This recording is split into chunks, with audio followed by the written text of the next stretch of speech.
ఈ cinematic అలవాటైపోయి dubbing చెప్పి నువ్వు ఇంటికి వెళ్ళిన తర్వాత అమ్మ ఇంకా చాలురా నాయన నువ్వు స్టూడియోని ఇక్కడ తీసుకురావద్దని ఎన్నిసార్లు అంది నీకు? వాళ్ళకి అలవాటు అయిపోయింది ఆల్రెడీ. ఇక వద్దులే అనుకొని వాళ్ళే ట్యూన్ నేను అయిపోయి కొంచెం కూడా సినిమాటిక్ నుంచి బయటకు వచ్చి అమ్మ చెప్పు అంటే ఏమైంది అని అడుగుతాను. అమ్మ చెప్పు అంటే అప్పుడు ఓకే ఫైన్. బాగానే ఉన్నాడు, లేకపోతే ఈడ ట్రాన్స్ లో ఉన్నాడు. లేదు, వాళ్ళకి అలవాటు అయిపోయింది. నేను జస్ట్ నార్మల్ గా ఊరికే నిద్ర లేచి అమ్మా అని కన్నా నిద్రలో లేచి అమ్మా అని అనేది వాళ్ళకి వెరిషన్ తెలిసిపోతుంది. అంటే నేను అక్కడే ఉంటాను అని. సో వాళ్ళకి అలవాటు. స్పెషల్ ప్రాక్టీస్ ఏమన్నా చేస్తున్నావా ఇప్పుడు? అంటే ఆల్రెడీ నీ వాయిస్ వెళ్ళిపోయింది, రీచ్ వెళ్ళిపోయింది, అంటే ఆ ఫ్రీక్వెన్సీ కూడా కుదిరిపోయింది.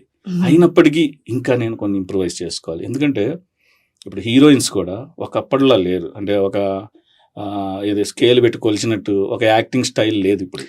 ఒక్కొక్క డైరెక్టర్ని బట్టి డైలాగ్ మాడ్యులేషన్ మారిపోతుంది. అవును, వాళ్ళ action, ferocious dialogue delivery, slangs చాలా డిఫరెంట్ గా ఇప్పుడు ఉంటుంది. చాలా ఉన్నాయి. అలా అన్నప్పుడు నువ్వేం హోంవర్క్ చేస్తున్నావు? స్లాంగ్స్ నేర్చుకోవటం.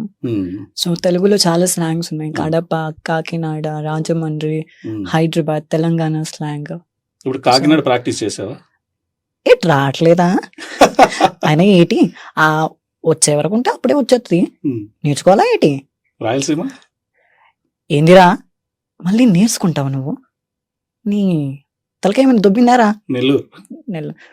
నెల్లూరు రాయలసీమ నియర్ గా ఉంటుంది. కొంచెం ఉంటది కానీ కొంచెం వేరుంటది. ఏట్రా అబ్బి నేర్చుకుంటున్నావా? వస్తావా లేదా? ఏటో టైం అయింది. అది తెలంగాణ. ఏందిరా దిమాగ్ ఇట్లా ఖరాబ్ అయిందా? ఎప్పుడు వస్తున్నావు? టైం అయ్యింది, గమనరా. హైదరాబాద్ ఏంటి ఇంకా రాలేదా? చాలా టైం అయింది, త్వరగా వచ్చేసి. ఇది సినిమాటిక్ విజయవాడ.